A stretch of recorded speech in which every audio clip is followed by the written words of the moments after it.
అందరికీ నమస్కారం. నేను మీ గంటి ఉష.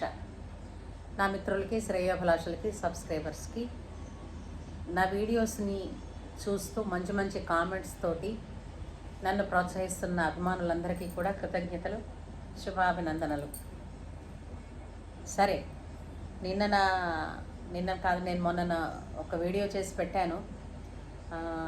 అమ్మాయి పాడుతా తీగ సింగరు ప్రవస్తి ఆరాధ్య, ఆమె తాలూకు ఎలిగేషన్స్ అగైనెస్ట్ పాడుతా తీగ జడ్జెస్ అండ్ ఆ టీమ్ తోటి వాటి గురించి చెప్తూ కొన్ని పాయింట్స్ అయితే మాట్లాడుకున్నాం. ఎందుకంటే సీనియర్ సింగర్ ఒక అభిప్రాయం చెప్పిన తర్వాత అది వాళ్ళ ఎక్స్పీరియన్స్తో చెప్తారమ్మా, దాన్ని యాక్సెప్ట్ చేయగలిగినటువంటి మెచ్యూరిటీ మనలో ఉండాలి అని. అఫ్కోర్స్ నీకు మెచ్యూరిటీ లేదు అని కాదు, ఓకే. అయితే దాని తర్వాతన సునీత గారు ఎప్పుడూ లేనిది ఆమె రెస్పాండ్ అయ్యారు. ప్రవస్తి ఇచ్చినటువంటి స్టేట్మెంట్స్ మీద ఆమె రెస్పాండ్ అయ్యారు. ఆమె రెస్పాన్స్ మీద మళ్ళీ ప్రవస్తి కూడా మరొక కౌంటర్ ఇచ్చింది. సో ఏంటంటే అభిప్రాయాల పోరు జరుగుతోంది. ఓకే, మనం ఒక్కటి ఆలోచించాలి. అంటే ఇప్పుడు ఏదైనా ఒక వాగ్వివాదం వచ్చింది అని అంటే దాన్ని సపోర్ట్ చేసేవాళ్ళు కొంతమంది ఉంటారు, దాన్ని అపోజ్ చేసేవాళ్ళు కొంతమంది ఉంటారు. డజంట్ మీన్ వీళ్ళిద్దరు శత్రువులని. ఓకే, ఒక్కొక్కళ్ళు అంటే ఆ అభిప్రాయాలని ఎలా తీసుకుంటున్నారు, ఎలా రెస్పాండ్ అవుతున్నారు అన్నదే ఫైనల్గా. అయితే అసలు విషయం చెప్పుకుందాం అంటే, అమ్మ ప్రవస్తి, ఎప్పుడైనా సరే మనం ఒక రియాలిటీ షోలోకి వెళ్ళాము అంటే పోటీ అనేసరికే ఒక్కటి గుర్తుపెట్టుకోవాలి, జయాపజయాలు దైవాధీనం. మన బెస్ట్ ఎంతవరకు ఉందో, మన శక్తి సామర్థ్యాలు ఎంతవరకు ఉన్నాయో అంతవరకే మనం అది పణంగా పెట్టి మనం సిన్సియర్గా మన వంతు బాధ్యతను మనం నిర్వర్తించడం వరకే, మన పెర్ఫార్మెన్స్ మనం ఇవ్వడం వరకే మన చేతిలో ఉన్న పని. Rest of the things nature will do that. అది మన చేతిలో లేదు. ఇంకొక విషయం, నన్ను ఎలిమినేట్ చేశారు అంటున్నాం. అసలు ఒక పోటీకంటూ వెళ్ళాక ఆ పోటీలో ఇప్పుడు పాడటంలో అంటే సూపర్ సింగర్ అన్న టైటిల్, లేదంటే పాటల్లో ఒక విజేత అని ఎంపిక చెయ్యాలి అని అంటే ఫస్ట్ ఎలాంటి వాళ్ళు ఉండాలి? పాడేవాళ్ళు ఉండాలి. పాడేవాళ్ళల్లోంచి బాగా పాడేవాళ్ళని తీస్తూ సెలెక్ట్ చేస్తూ వచ్చే క్రమంలో టాప్ మోస్ట్ సూపర్ లాస్ట్ వరకు నిలబడగలిగినటువంటి క్వాలిటీస్ ఉన్న సింగర్ ఎవరో వాళ్ళు విజేత అవుతారు. నో మ్యాటర్ మీరు ఎన్ని కాంపిటీషన్స్లో చూడలేదమ్మా, ఎంతమంది ఇప్పుడు అందులో ఫస్ట్ పార్టిసిపేట్ చేసిన వాళ్ళు 100 కావచ్చు, అక్కడి నుంచి ఫిల్టర్ అవుతూ టాప్ 10, టాప్ 12, 10, అలాగే 8, 6, 3 వరకు రావడానికి అంటే డజంట్ మీన్ ఆ ప్రాసెస్లో ఎలిమినేట్ అయిపోతున్న వాళ్ళందరూ సింగర్స్ కాదనా, బాగా పాడలేరనా? అలా ఎలిమినేట్ అయిన ప్రతి ఒక్కరూ కూడా ఈ విధమైనటువంటి ఎలిగేషన్స్ వేస్తే ఆర్గనైజేషన్స్ ఏంటైపోతాయి? ఎప్పుడైనా ఇప్పుడు 100 మంది ఉండనిండి, 1000 మంది ఉండనిండి, ఒక పోటీ అంటూ ఉన్నాక విజేత ఒకళ్ళే ఉంటారు. నెంబర్ 1 అనేది ఒకళ్ళే. అయితే ఆ నెంబర్ 1 ప్రతి చోట నెంబర్ 1 అవుతారనా? చెప్పలేము. ఆ ప్రోగ్రామ్కి, ఆ రోజుకి, ఆ పర్టికులర్ టైటిల్కి మాత్రమే అయి ఉండొచ్చు. ఆ తర్వాత ఇంకేదైనా ప్రోగ్రాంలో ఓడిపోయి ఉండొచ్చు. అసలు ఆ టాప్ 12 వరకు కూడా వెళ్ళకపోయి కూడా ఉండవచ్చు. అంటే అర్థం అందులో చాలా గొప్పగా పాడాడు, అసలు పాటగాడు కాదని కాదు. అది ఆ తాలూకు అప్పుడున్నటువంటి పెర్ఫార్మెన్సు, ప్రజెంటేషను, సిచ్యువేషన్స్ని బట్టి ఉంటాయమ్మా. చాలామంది మనం అనుకుంటూ ఉంటాం, మనకి ఇండియన్ ఐడల్ ప్రోగ్రామ్ చాలా బాగా తెలుసు అందరికీ కూడా. ఆ ప్రోగ్రాంలో చాలామంది టాప్ మోస్ట్ అంటే టాప్ 1 వరకు వెళ్ళిపోయిన వాళ్ళకన్నా రన్నరప్స్గా వచ్చిన వాళ్ళు ఎక్కువగా పాటలు పాడడం, వాళ్ళ గొంతు మాధుర్యాన్ని మనం చూడడం మనం ఎన్నో చోట్ల చూసాం. అంతేకాకుండా ప్రజలందరం అనుకుంటూ ఉంటాం ఇంకా టాప్ మోస్ట్లో ఉన్నారు వీళ్ళు, ఎలాగా వీళ్ళు వస్తారు అనుకున్న సమయంలో ఆ లాస్ట్ మూమెంట్లో సడన్గా ఏం జరుగుతుందో తెలియదు. టాప్ 1లో ఉంటాడు అనుకున్నవాడు వెళ్ళి రన్నరప్ 1లోనో 2లోనో ఉంటాడు. ఇలా సహజం. ఒక రియాలిటీ షోలో పార్టిసిపేట్ చేస్తే మాత్రం ఇలాంటి వాటికి, ఈ ఆటుపోట్లకి సిద్ధపడి ఆ రియాలిటీ షోలో పార్టిసిపేట్ చేయాలి. రమ్మని ఫోన్లు చేసి పిలిచారని నేను పార్టిసిపేట్ చేశానని అన్నాం. సహజం. బాగా పాడేవాళ్ళ మధ్య పోటీ పెట్టి అందులో ఇంకా బాగా పాడేవాళ్ళని తీయడమే కదా రియాలిటీ షో అంటే. అంతే తప్ప నువ్వు బాగా పాడతావనే పిలిచారు. అది డజంట్ మీన్ నిన్ను అవమానపరిచారని. ఇంకొక విషయం మనం చూడాలి అని అంటే, సూపర్ సింగర్ షోలో నీవు కొన్ని పెర్ఫార్మెన్సెస్ చూసామమ్మా. అక్కడ కూడా ఇప్పుడు వానా వానా వెల్లువాయే అన్న పాట ఒకటి, నీ పాట పెర్ఫార్మెన్స్ చూసాం. అందులో కూడా నీకు వచ్చిన కామెంట్స్లో అక్కడ ఎవరైతే, ఆ పేరు నాకు తెలియదు, ఆ జడ్జి ఎవరో కానీ, అతను ఒకటే మాట అన్నారు, నువ్వు హై నోట్స్లో సరిగ్గా రీచ్ అవ్వలేకపోయావు, హై నోట్స్ ఇబ్బంది పడ్డావు అని ఆయన చెప్పాడు కదా. అంటే నువ్వు ఒక ఫ్యాక్ట్ యాక్సెప్ట్ చేయాలి.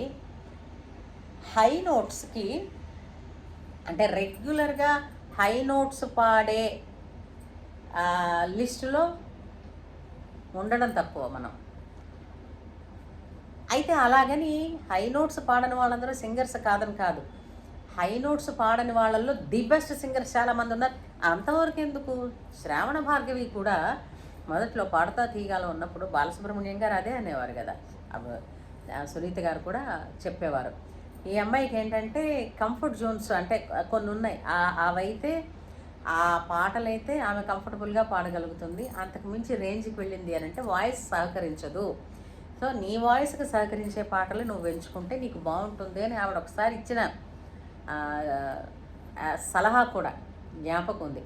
అలాగని శ్రావణ భార్గవి టాప్ రేంజ్లో ఉన్న పాటలు పాడలేదా కదా. అంటే వాళ్ళ గాత్ర ధర్మం అంటారు దీన్ని. గాత్ర ధర్మం మనది సహజంగా ఎంతవరకు ఉంది అన్నది, అది మనకన్నా కూడా మనకి పాట నేర్పించిన వాళ్ళకి కానీ, మన పాటలు పదే పదే విన్న ఎక్స్పీరియన్స్డ్ సింగర్స్కి కానీ ఖచ్చితంగా తెలుస్తుంది. అందులో కాంట్రవర్సీ మాటే లేదు.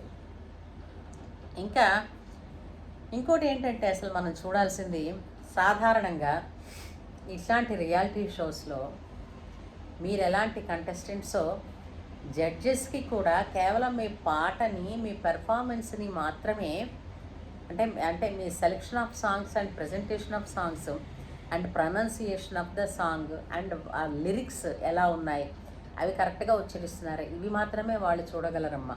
అంటే యాక్చువల్గా చెప్పాలి అని అంటే, ఒక రియాలిటీ షో, కాంపిటీషన్ షో జరుగుతోంది అని అంటే దానిలో 80% ఆఫ్ ద పవర్స్ ఆ ప్రోగ్రామ్ ఎగ్జిక్యూటివ్ డైరెక్టర్ దగ్గర కానీ, ఆ ప్రొడక్షన్ టీం దగ్గర కానీ ఉంటాయి. కేవలం 20-30% మాత్రమే జడ్జెస్ దగ్గర ఉంటుంది. ఇట్స్ మోస్ట్ ఇది లాజికల్లీ ఇంతే, ఎక్కడైనా అంతే. ఎలిమినేషన్ కూడా production and ED executive director of the programme వాళ్ళ దగ్గరే ఉంటుంది సహజంగా. ఇది అందరికీ అంటే ఓపెన్ సీక్రెట్, ఇది ఓపెన్ సీక్రెట్. కానీ మనం అనుకుంటాం జడ్జెస్ ఇలాగే చేశారు అని అనుకుంటాం. పొరపాటు. జడ్జెస్ చెప్పాను కదా, జడ్జెస్ అందుకే పాపం ఇప్పుడు సిన్సియర్గా, ఇప్పుడు సంగీతం పాడేవాళ్ళది, రాసేవాళ్ళది, ఒక కవిది, వీళ్ళ హృదయాలు చాలా సున్నితం అని నువ్వు ఎలా అయితే చెప్పావో, అందుకే జడ్జిమెంట్స్ ఇచ్చేటప్పుడు వాళ్ళు కూడా బాధపడి అక్కడి నుంచి లేచిపోతారు. నువ్వు అన్న మాటలో మనం ఏంటంటే ప్రతిదీ చూసే కోణం మారాలి. రెండోది, ఇక్కడ టాప్ 12లో ఎలిమినేట్ అయ్యావు అని అంటే నువ్వు సింగర్ కాదని కాదు, నువ్వు అద్భుతమైన సింగర్వే. కాకపోతే ఏంటంటే ఎవరైనా సరే ఇప్పుడు సచిన్ టెండూల్కర్ కూడా ఫెయిల్ అయిపోయిన రోజులు లేవా? డకౌట్స్ అయిపోయి వచ్చిన రోజులు లేవా? దేన్ని గుర్తుపెట్టుకోవాలో దాన్నే గుర్తుపెట్టుకోవాలి తప్ప అక్కడ ఆ డెసిషన్ ఇచ్చి అవుట్ అని చెప్పినటువంటి ఎంపైర్ మీద అలిగాడా? కరెక్ట్ కాదు. ఎందుకంటే రెండోది మనం ఎవరితో వాళ్ళనంటే ఇప్పుడు ఇంత ఇంత ప్రొడక్షన్ నీ మీద ఎంతమంది వచ్చేసారో చూసావా? మిగిలిన సింగర్స్ అందరూ కూడా ప్రవస్తి నువ్వు అలా అంటున్నావు, నువ్వు ఇలా జాగ్రత్తగా ఉండు, ఇదేదో చెప్తున్నారు కదా, అంత అవసరం లేదమ్మా. అందుకనే నువ్వు సరే నువ్వు బయటపడడం దానివల్ల చాలామందికి చాలా విషయాలు తెలిసాయి. బాడీ షేమింగ్ గురించి మాట్లాడారు అని అన్నావు, అది మాత్రం చాలా ఖండించవలసినటువంటి విషయమే. కాకపోతే నువ్వు అది అక్కడ చేస్తుంటే బాగుండేది, అంటే ఇంకా ఇంకా పవర్ఫుల్గా ఉండేది. అక్కడే ఇలా అంటున్నారు అని చెప్పేసి నువ్వు ఓపెన్గా సునీత గారితో అంటే అక్కడ లేడీ కాబట్టి ఆవిడే అలా అన్నా కూడా వేరేగా ఎలా ఉండేదో. అయితే ఒకటి నిజం, ఆడపిల్ల ఏదైనా కంప్లైంట్ ఇస్తే అంత ఫాస్ట్గా సహృదయతంతో రిసీవ్ చేసుకుని ఎందుకని ఉంటుందా ఒకసారి ఆలోచిద్దాం అనే తత్వం ఇంట్లో పేరెంట్స్ దగ్గరే ఉండనప్పుడు బయట వాళ్ళకు ఉంటుందని చెప్పలేను. ఇప్పుడు నేను ఫలానా స్కూల్కి వెళ్ళను నాన్న, లేదా ఫలానా టీచర్ దగ్గర కూర్చొని నాన్న, నేను ఇక్కడికి వెళ్ళను అన్న పిల్లని నువ్వు దొంగతనం, నేను చదువుకు దొంగతనం పడుతున్నావు కాబట్టి నువ్వు వెళ్ళటం అంటున్నావు కానీ అని ఆలోచించే తల్లిదండ్రులు అదే ఆ పిచ్చి వెధవ చేష్టలు చేసే టీచర్లకి బలి పెడుతున్న సందర్భాలు ఎన్ని లేవు. అయితే ఒకసారి అప్పుడు చెప్పుంటే సరే, మీరు చెప్పారు నేను కాదు, ఆవిడ వినలేదు కదూ, ఎవరూ దానికి రెస్పాండ్ అవ్వలేదు కదా, మరొకళ్ళు ఉన్నారు చెప్పచ్చు. ఈ రెండు కాలేదనుకో, మనమే ఇప్పుడు కొట్టడం అంటే చేత్తో కొట్టక్కర్లేదమ్మా, మాట చాలు. ఇప్పుడు అవతలవాడన్న మాట నీ మనసుని ఎంత బాధ పెట్టిందో అలాగే నువ్వు ఒక మాట అనేసి వచ్చి ఉండవచ్చు. బట్ ఎనీవే, ఎప్పుడు కూడా ఈ ఓడిపోయిన రోజులు ఓడిపోయినట్టే ఉండిపోతాయని అనుకోకు. భవిష్యత్తు ఎప్పుడూ ఉంటుందమ్మా, ఎప్పుడూ బంగారంగానే ఉంటుంది. అందులో శ్రమపడే వాళ్ళకి, బాధ్యత తీసుకున్న వాళ్ళకి ఖచ్చితంగా భవిష్యత్తు బంగారంలా ఉంటుంది. కాబట్టి నువ్వేమీ అధైర్యపడాల్సిన పని లేదు, బాధపడాల్సిన పని అంతకన్నా లేదు. పోయింది పొల్లు, మళ్ళీ నీకోసం కొత్త షోలు ఎన్నో పుడతాయి, ఎన్నింటిలోనూ నువ్వు గొప్ప సింగర్ అని ఖచ్చితంగా అనిపించుకుంటావు. కాబట్టి ఒకటి మాత్రం నిజం, వాదనలు జరిగితే కేవలం ఆర్గ్యుమెంట్స్ వల్ల ఎవరు గెలవరమ్మా. ఆ గెలుపు కూడా ఆ తర్వాత గెలుపు నిజంగానే గెలిచిన తర్వాత కూడా అందులో సాటిస్ఫాక్షన్ ఉండదు. కాబట్టి కొన్నింటిని పెద్ద మనసు చేసుకుని విడిచిపెట్టి ముందుకు వెళ్ళిపోవడంలో చాలా ఉంటుంది. అంచేత ఒకటి, ఓటమిని యాక్సెప్ట్ చేయి. యాక్సెప్ట్ చేయడం వలన నష్టమేం లేదు. ప్రతిసారి ఓటమే వస్తుందని దీనికి రూఢి కాదు. భవిష్యత్తులో బోలెడని విజయాలు నీ కోసం ఎదురు చూస్తూ కూర్చున్నాయి. చిన్నపిల్లవి, బంగారం లాంటి భవిష్యత్తు ఉంది, ఏమంటావు? కాబట్టి మై డియర్ ఫ్రెండ్స్, మీరు నాతో ఏకీభవిస్తే మీ మంచి మంచి కామెంట్ సెక్షన్లో తెలియచేయగలరు. అలాగే ప్రవస్తికి శుభాభినందనలు, శుభాకాంక్షలు.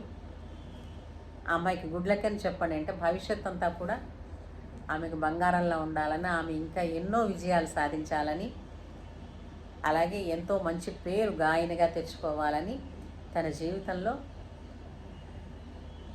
ఆనందం వర్ధిల్లాలని కోరుకుంటూ అందరి తరపున Pravasti wish you good luck అమ్మా. All the best.